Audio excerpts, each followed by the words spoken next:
On this episode of the Bronze Metalist podcast, we talk about The Above by Code Orange.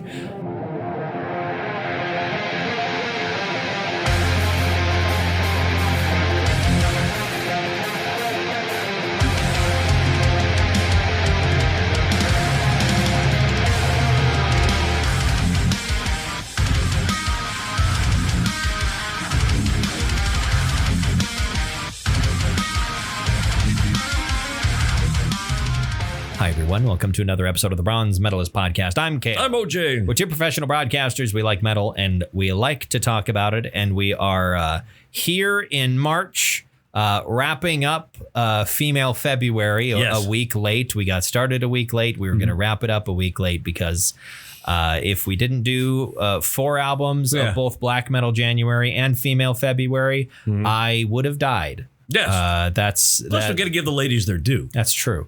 So I didn't want either. 1 month. I didn't want either.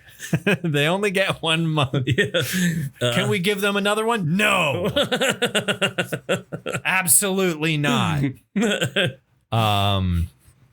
Now get me some pie. Yeah. Yeah. But it felt, there were things that I wanted to talk about in both cases. Like I really wanted to talk about that Ms. Moore album, and I really wanted to talk about this album as well, this Code Orange album. So I didn't want to shortchange either month when it comes to the albums we were discussing, even though we started late. Yeah. Or we finished late for January and we started late for February. Right, because I had a birthday. Yes, you had a birthday and you had to go celebrate it and go on a vacation. Yeah. Fucking disgusting. So gross that you would go on a vacation. Don't you want to stay here in North Dakota? It's so nice here. There's so many things to stay. Why would you want to leave? I'm wondering why you're dragging out this bit. I don't know. I really don't know. It's not. I don't know why I'm dragging out that bit. How you been? I've been good. It's good. I'm healthy. I just had some beef. Yeah. So it's an interesting way to introduce that I'm healthy. I just snarfed down a bunch of plain McDonald's cheeseburgers on my drive to your apartment. Right, which I didn't order because they didn't give you the other thing from McDonald's you did want. Right. I didn't order any plain cheeseburgers. I am not a 6-year-old boy. Yes. So I was at one point. You were at one, but you are no longer. Right. Yeah, I used to be a little boy. Yeah. But so did I. And then I continued ordering plain cheeseburgers until I was legally an adult. Right. And then some switch flipped in my head and went, you might actually enjoy this experience more if you put some toppings on it, my guy. And so I started small with lettuce and have expanded from there. I still refuse to put tomato just because I have found I just genuinely don't like tomatoes. Right. Which is great because you'll get something that don't have tomatoes on it, and you just give me. I love tomatoes. Yeah, I can give you. That's been the story for much of my life. Is if tomatoes come with the meal, and I'm there with someone, I give them my tomato. Usually my dad, as I recall. I think I usually give my dad tomato slices if he is present. Right. But you wanted some nuggets. I wanted nuggies with the. He says, not a 6-year-old boy. I want my nuggies. A 50-year-old man saying he wants his nuggies. And I wanted to try that new chili sauce, which you said you probably wouldn't like. I mean, I don't know. I don't think of McDonald's as a place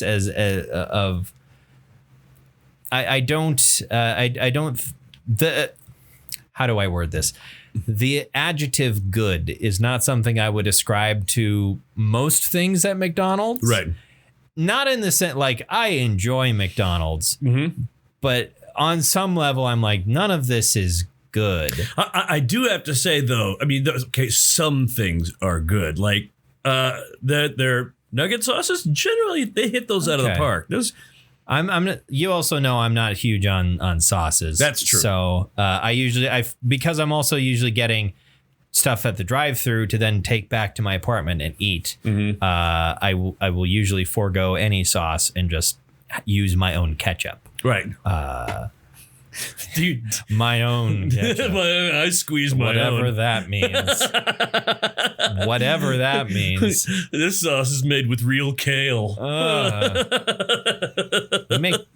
That's not the vegetable you use to make ketchup. That's the vegetable that lives in this apartment. Hey! We scared the cow. She does that every time. No, she didn't step on my balls. She used her claws to leave. Yeah. God damn, cat. Traction in your skin through your pants. I need to trim her claws. Yeah, probably. Anyway, yeah, you didn't get the chili sauce. No, I did not. I got a sack full of plain cheeseburgers. I mean, it's not incorrect to call it a sack. Like, but something about calling a fast food bag a sack. I got a sack of food here.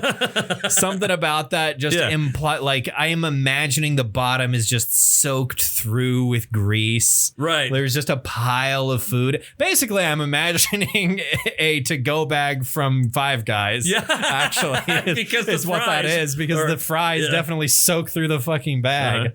But yeah, I'm picturing like something from a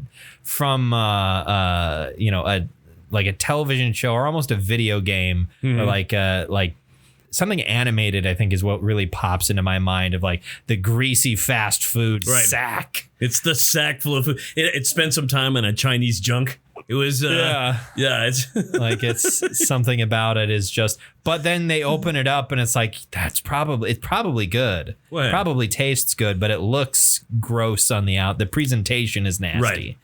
I mean that again, Five Guys, because it's a greasy bag, but man, them fries and burgers are pretty damn good. They're good. I've always been of the opinion that the fries are okay. Like they taste good, but they're just they tend to be soggy. That's true. By the time because they give you like we're going to give you a lot of fries. Like I'm not going to eat a lot of fries. Yeah, even their smallest size of fries. Is too much. It's like they give you this thimble and then they put 3,000 fries in it. Yeah, and it dumps out into your bag. It's tiny. The cup is tiny. I don't know what's the point of the cup. There's no point. Because it doesn't keep anything clean. No, because there are so many fries outside the cup that reaching in to touch the cup will have soiled your hands anyway. The outside of the burger wrapper is absolutely soaked in grease. Well, they put tinfoil on them, like or aluminum foil. Sorry. Yeah, but the foil is soaked in grease from the fries. Like, there's nothing clean about it. Just don't bother with the fucking cup. It's not doing anything. You're wasting cardboard. Use those cups for something else. Yeah. Pour water in them or something. I think my other problem with Five Guys fries is that they're a bit too salty. On top of there just being too many of them, there's such a mountain of them, and they are so salty. That reminds me in the order whoever order that was I got. They also had there was a large fry in there. I wanted a regular fry. There was a large fry with no salt on it. Really? It was. I don't know if they had ordered. Can you give me a large French fry but no salt on them? I'd be kind of interested to try that because I lately have been feeling also that McDonald's fries are too salty. Are you developing some sort of an aversion to salt? That would be weird. I can't be because I feel like that would make my dietary choices very, very restricted in my day-to-day life. Sure. I don't think I think it's just I don't know. I'm not generally a person that goes for very strong flavors or lots of any one flavor. Like I'm not huge on really sweet things either. I don't know. I guess an overabundance of savory is about the only thing that I savory. I just want like umami. Yeah, I love meat. I want my meat. I got one more burger in the bag. I'm good. It's out in the car in my driver's seat. I don't need a cold plain McDonald's cheeseburger. Well, Throw a pickle chip on it. Oh yeah. Okay. That makes it so much better. By the way, like as someone who somewhat regularly will get like the 2 cheeseburger meal, Right. A thing that really bugs the shit out of me about those, and something that you have seen me attempt to do and fail to do, right, is the distribution of the pickles on those burgers it really bugs the ever living shit out of me. Well, it's because they put them all in the same spot, like on top of each other. It's because they're doing it real fast. They're doing it in batches. They're going pick. Like they dispense with the accuracy. They don't spread them out at all. All the pickles are in the same spot. Right. And that led to a situation where we had a very busy day. And I just went to get some fast food. I was going to eat it at my desk and get back to work. Right. And I was already really strung out and from all the heroin. Yeah. And we're sitting across from each other at our desks, and I have this, McDonald's cheeseburger, and I open it up to rearrange the pickles. And he threw. I did not throw it. I just held it wrong. He spiked it like a football. No, I held it slightly wrong, and the patty just slid right off the bottom bun. I saw it happen. Landed face down on the carpet. And your expression was so priceless. It was this mixture of confusion and despondence. It was just. I really didn't understand how the fuck it even happened physically. Yeah. Like, it didn't make sense to me how that. Like, it shouldn't have slid off the. Like, when you think about fast food burgers, usually the bottom bun is like glued to the patty. Right. And it just whoop, bye. Just came right off. And that was the straw that broke the camel's back for that day. And I lost my goddamn mind. I think once the shock had wore off, we sat there and laughed for about 5 minutes. Like, it just completely broke me. Yeah. And from that point, actually, I think the day improved from that point on because I just gave up. Right. Just fuck it. There's no point in being annoyed or angry about any of this. I'm in the words of the Marine Corps, I'm going to embrace the suck. Yeah. This day sucks. Yeah. I'm just gonna embrace it and get it over with. Man, I hope this day gets worse. Yeah. Just please make it get worse. Just fuck it. I don't care anymore. Set me the fuck on fire. There is a certain point. There's a threshold that I get to on certain days of like there are some days that don't quite achieve that threshold and get just beneath it, where I will be just pissed off and annoyed and upset about everything. Right. And I just need that one last thing to happen. Yeah. And then I will be broken enough to not be bothered anymore. You almost want it to happen. At what point that generally does happen for most men, I find about 50. About 50. Okay. About 50. I think I'm at the point. I think somebody pointed out, they said, do you remember your 20s? I'm like, vaguely. I mean, kind of. And then they pointed out, I think your 50s are going to be way wilder than your 20s were. Why? So far they are. Okay.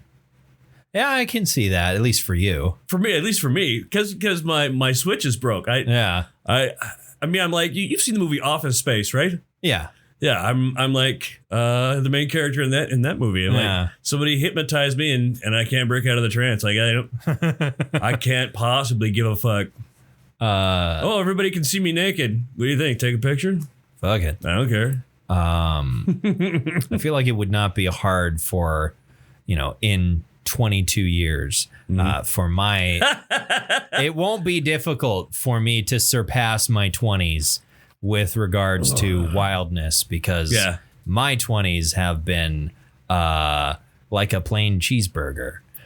I can see that. That also fell off the bun and landed face down on the carpet.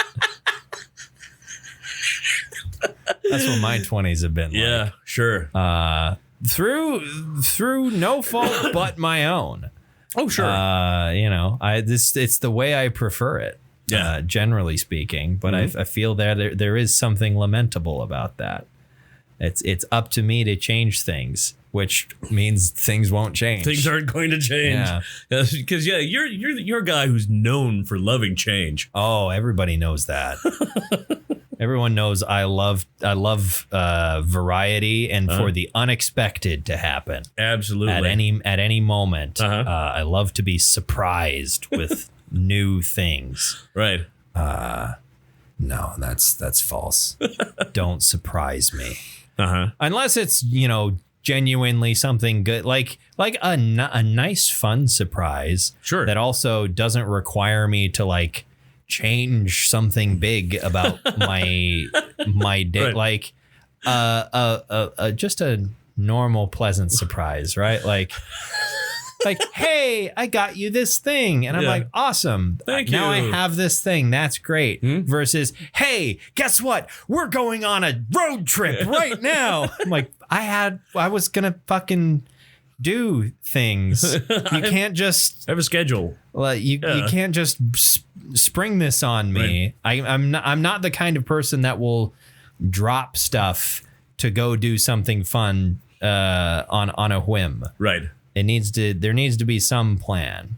The thing needs to be planned. The stuff involved in the thing doesn't need to be thoroughly planned. Like that can be chaos and fun. Like I don't know about chaos, but like my preferred type of vacation is one where we're in a fun place and it's there's not an itinerary. There's just, hey, there's all these options. Right. There's all these things that we could go do. What are we going to go do today? Like I can't keep up with the real like type A, like, all right, we're going to go do this today. We're going to maximize the amount of fun we're having in this vacation. Are you having fun yet?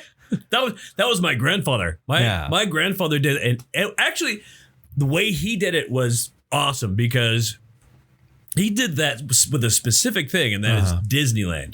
Okay. I live... That's one of those things that you almost have to maximize. And he did that. He got the map of Disneyland, and he had times, and he charted it with a pen, highlighter, did all this stuff. We're going to do this. We're going to go see moments with Mr. Lincoln. We're going to the Tiki Room, and then Like, and I remember saying, "Hey, Grandpa, can we go on Space Mountain?" And then just seeing him go, we don't have time. That's not on the agenda. It's not on the list. I watched like an hour and a half video about the history of Fast Pass at Disneyland or Disney World. Yeah. Just Disney parks in general. It started at Disney World, I think. Sure. But and involved in that was a lot of talking about the history of people managing their Disney trips, and it almost gave me a fucking panic attack. Really? Just like, that's too much. That's too much planning. I don't want to do that. If I have to plan every single goddamn moment, if I have deadlines that I need to meet on my vacation, we're doing it wrong. That's not a vacation. Right. Which is all right when it's something you're doing for the sake of your kids so that they have fun. If you're an adult that's just going there by yourself, that doesn't appeal to me at all. Having to make, because that's what Fast Pass at least was originally, is you kind of had a reservation for a ride and you would show up to the ride at a specific time, hand them your little pass, because there was a point. It's changed a lot. Right. Originally, it was like a physical thing that you could print out at certain kiosks and so on and so forth. When I first started going to Disneyland, Disneyland came first. Was it 7 years before Disney World? Something like that? Somewhere in the realm of a decade. You used to, because the park was in sections. Yeah. And so you used to have to get tickets for each section. Yeah. And that was crazy because, we only have so much for Tomorrowland or Fantasyland. So we could only, Grandpa had the exact amount with the right colors and everything. It was crazy to coordinate. Have you ever been to California Adventure? I have. Because I've been to Disneyland once, but I was 4. Yeah. So I don't remember anything about it. So it's been a couple of years. It's been a couple of years. It's been since, I'm 9. That's it. And I'm going to be 50 in 22 years. Yeah. Time flies. That's too bad. I'm not going to see it. Yeah. I'm going to be around in 20 years. But anyway, so I don't remember any of that, but I didn't know until relatively recently, because much later when I was much better at making memories, when I was 8 was when we went to Disney World. Right. Because you were a heavy drinker at 4. Yeah, I was a heavy drinker when I was 4. Yeah. But I didn't know California Adventure was a thing, and it baffled me. Yeah. And there's a quote from the same channel that made that Fast Pass video. There's a fantastic quote. Dry humor in all of his videos. It's a channel called Defunct Land. Yeah. Wonderful dry humor throughout all the videos, but maybe the best line he's ever written is California Adventure, a California themed theme park in the already California themed California. And the logic behind the building of that park is so baffling to me, because it was made California themed to encourage guests at Disneyland to not leave and see the rest of California. To think, oh yes, we have experienced all that California has to offer right here in Anaheim. We haven't left to actually see any of the other things in California. We just saw little pastiches of them here in this theme park, because that's the same thing as actually going to Yosemite. It's so strange to me. It's baffling. Why do we need to go see the redwoods? They're right here. It's like, why? I don't get it. It's weird to me. You know, it's funny. I've been thinking to myself, well, you were there when you were 4 and you don't remember it. I don't remember anything about Disney. I remember bits about, we went to Universal Studios too as well. We went to the San Diego Zoo, which I remember a little of Universal Studios. I think one of my first memories is at the San Diego Zoo, where I think I've mentioned this on the podcast before. If I haven't, here goes. One of my first memories as a human being is shitting my pants in front of an elephant exhibit. It's one of my, I don't know what that tells you about me as a person. That feels like the first line of a really sardonic biography. Right. Or autobiography. And here's the funny thing. Don't feel odd about it. That's my most recent memory. That was 3 minutes ago. Yeah. Really keeping it together. Can't smell it at all. I'm pretty good. But yeah, one of my first memories. Yeah, shitting my pants. You know, and here's the fun thing is I was there way back when I was 4 years old, and I'm like, well, you know, I did actually those things more recently. I wonder how much had changed between the time you were there and the time I was there with one of my children, and then I realized, oh, that was a 2-year difference. So yeah, wasn't that different? No, it wasn't probably all that different. Your daughter's older than me. Yeah, I know. A little bit. Yeah, anyway, a year. Yeah, it's like I remember things about that trip. I mostly remember driving to Arizona and then being at my grandparents' house in Arizona. Sure. Where do they live in Arizona? They lived in, I don't actually remember. Bullhead City. I think Bullhead City. Yep. They had a house there that they wintered in. They're classic North Dakota snowbirds. My grandparents lived in Bullhead City as well. Okay. And the reason for it is because it was a really short drive to Mexico where they bought all their drugs. Oh God. I mean, hey. Yeah. I'm not talking about, the bad. Where they bought meth. Where your grandparents bought meth. No, they bought meds to, keep their hearts going. Yeah. So yeah, it was cheaper there. Right. I mean, that was also back when, this is something I forget about. There was a time where you didn't need a passport to cross borders from the U.S. into Mexico and Canada. Right. Within my lifetime. like that changed within my lifetime, and I forget about that sometimes. That for a really long time, you did not need a passport to go to Canada. You didn't need a passport to go to Mexico. Right. That seems wild to me.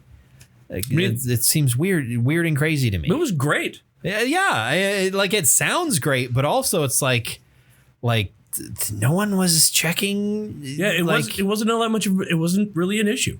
Yeah. Yeah, I mean that was when things were great. If we could just have more open relationships with our neighbors like that, I think that would go a long way toward making America great again. I mean, you are saying the opposite. I know. I know. So it doesn't sound that, but you said the bad phrase, but in a good context. Yeah. I feel like it's a phrase that with enough work could be reclaimed.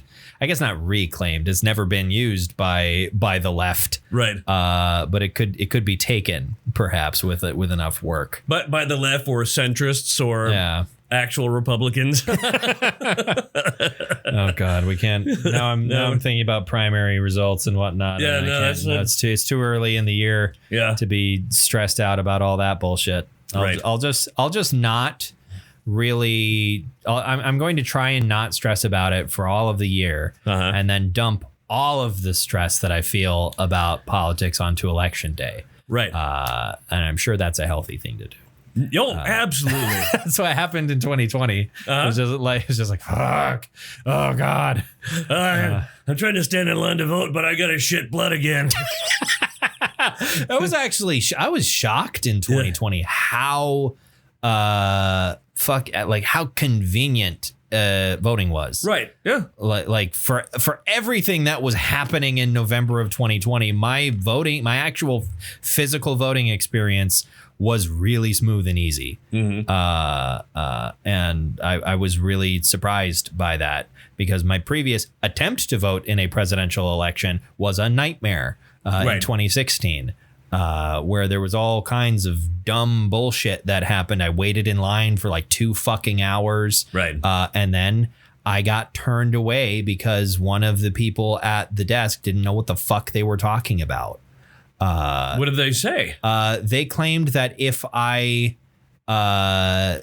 signed a certain thing, because this is when I was in college. Sure. You were 20. Yeah. And so I could be listed at, I believe at the time I was still considered a dependent on my parents' taxes. Really? And there was I wasn't, I wasn't particularly independent. Well, you were a college student. Yeah. So they told me that if I don't remember exactly what it was because I was so fucking annoyed and just wanted to I just said, fuck it. Okay, whatever. I'm not fucking voting. I'm getting out of here.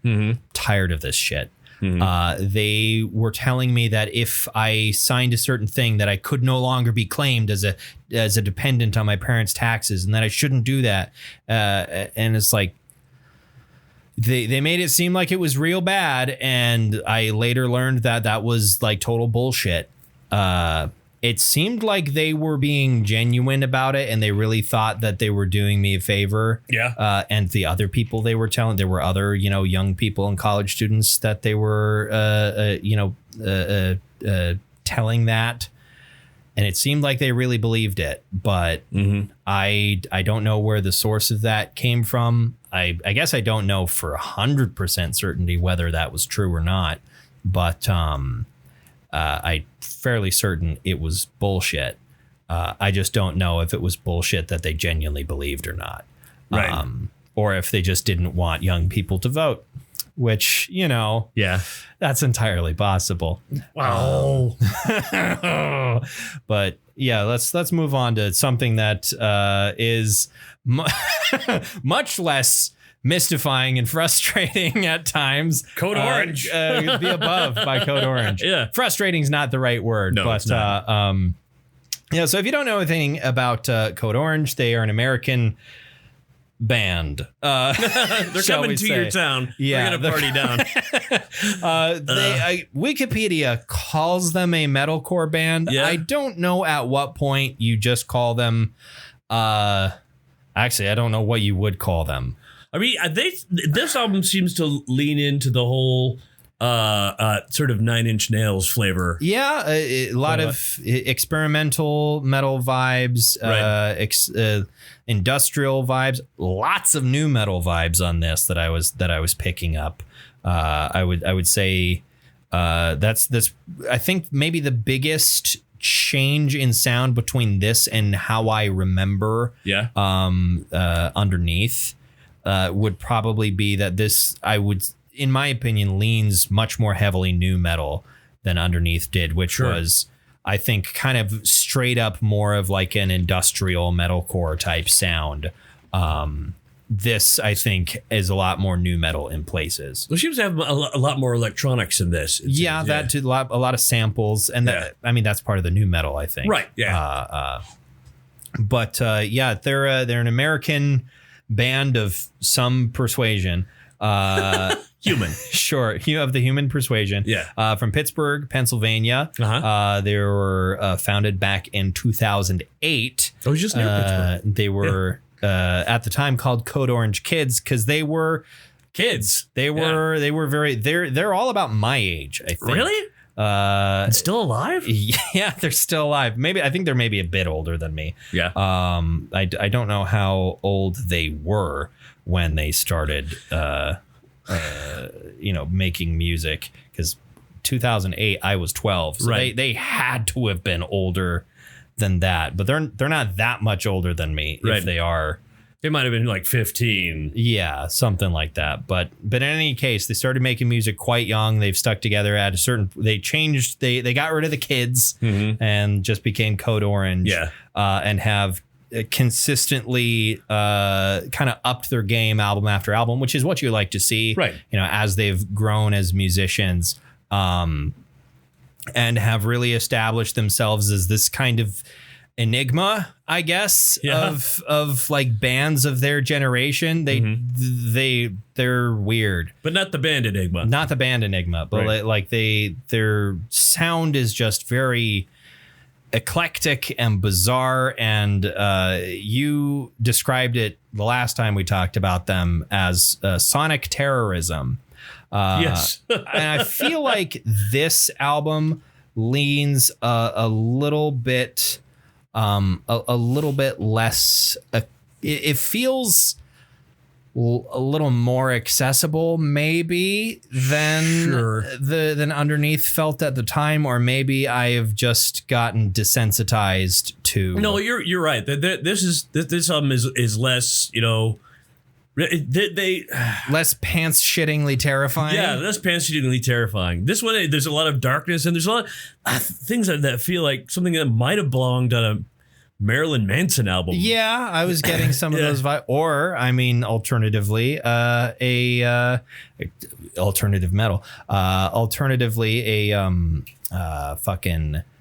He's on the album, a Smashing Pumpkins album. There's some kind of, I don't know. I've also listened to a lot of Smashing Pumpkins, but and it was weird because the song with Billy Corgan, I thought, oh, Billy Corgan's on this. Is he going to sing after Dave Mustaine does? I mean, is he? And they're like, oh no, that is Billy Corgan. Yeah. Billy was not expecting an appearance by Billy Corgan. I don't know how exactly they arranged that to happen. I didn't do a lot of reading into the production of this album or exactly how it was made. It's very produced album. Steve Albini. A classic Steve Albini album. Makes sense. I had you listen to a Steve Albini album, didn't I? I think so, almost certainly. Big Black. Yeah. And we've listened to countless things that he has produced over the years, just because he's an incredibly prolific producer and engineer. He's also known for being kind of a dick. That too. Known for being a bit of an asshole.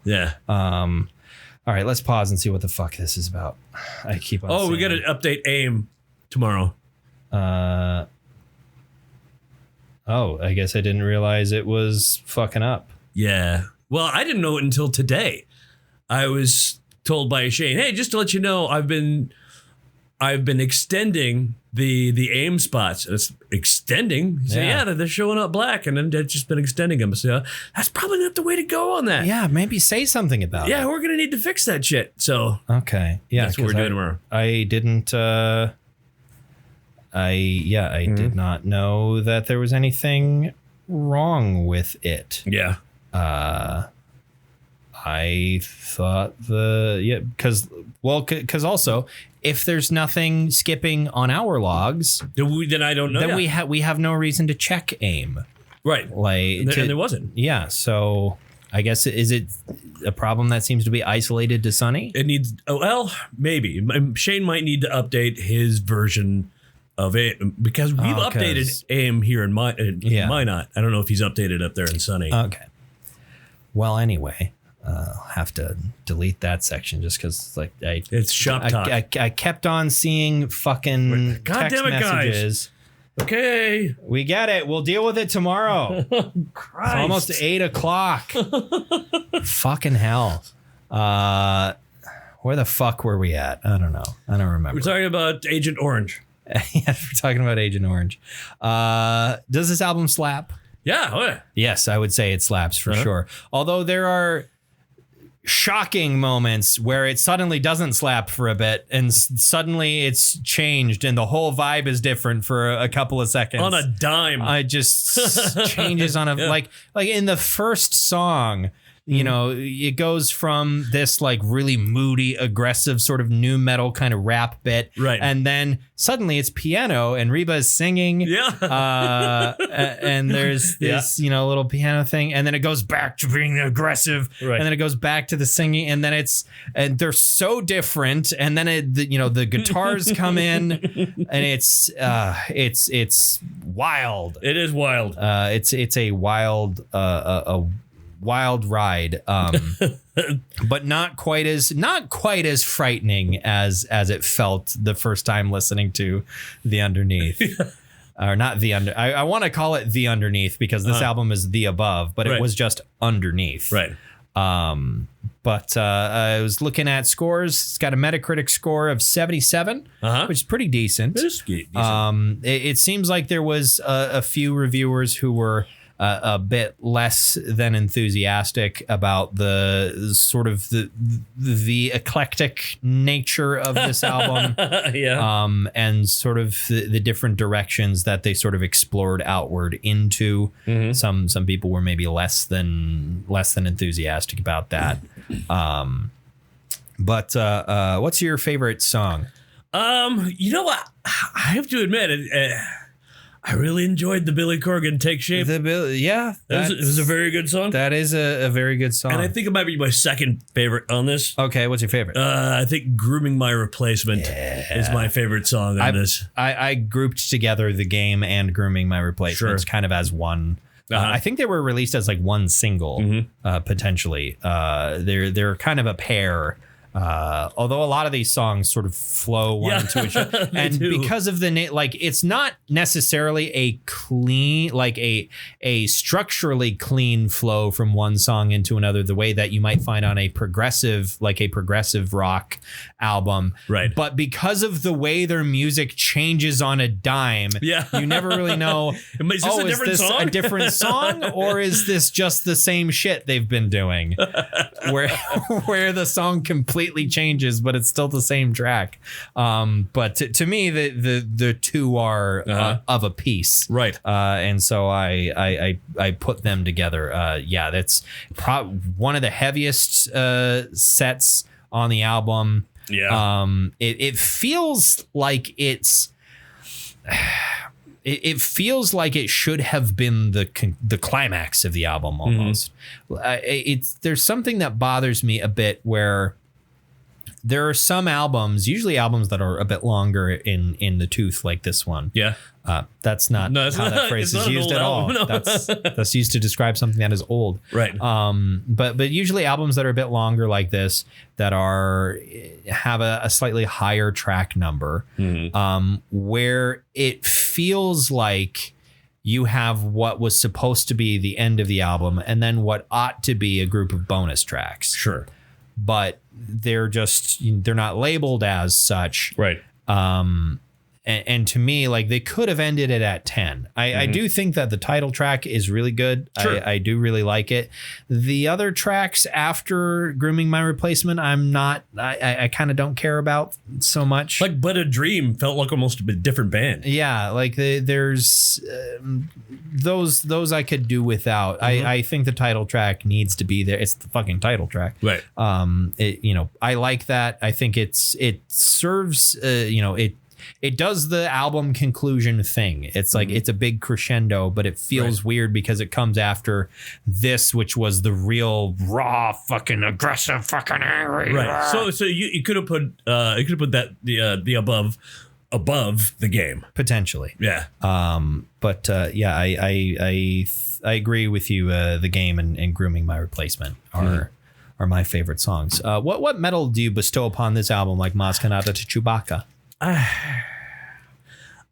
like it, and I might listen to it again. I think it gets a high silver for me. I agree with you. Yeah. This is, and I think it. I don't remember what I gave underneath. Yeah. I think I probably gave it a gold. Right. I think I have, since we listened to that and now listening to this, I have come to the understanding that I really appreciate Code Orange's style. I think they're extremely talented musicians that are doing a lot of interesting things, but it's not quite for me, generally speaking. There's not a lot that they do that really brings me back to their music to listen to it again. But it is very well made and enjoyable for the time that I do spend with it when I am in the rare mood that I want to listen to something that is like this. But that's pretty few and far between. So yeah, it's a high silver.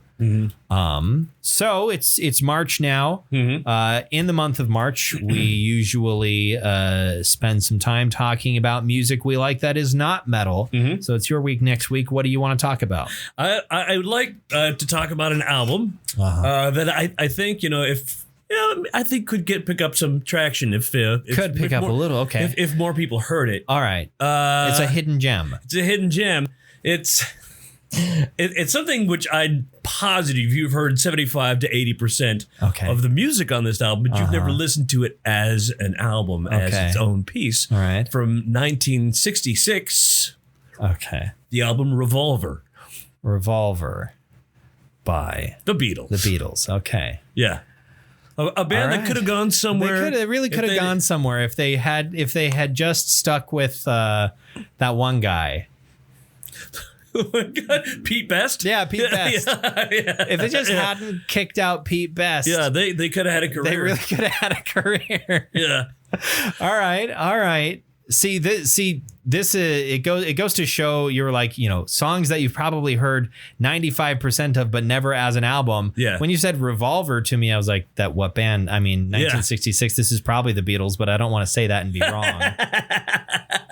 Yeah. Because to me, the Beatles is something that I experience, in snippets at work, right, and never, as a whole, as part of an album. So. I've heard every Beatles song that was made during the Beatles era on vinyl. I've heard all of them as an album on vinyl. Damn. My mom was a huge fan. Okay. And she still is, I think. She's still alive. Yeah.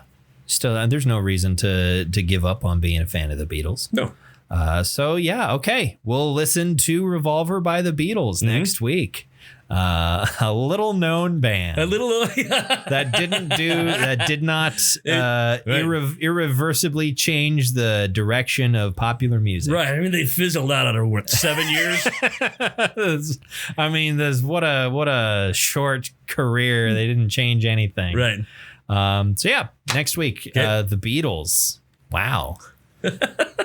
I was thinking about that today. I was like, "What? Hey, you know what?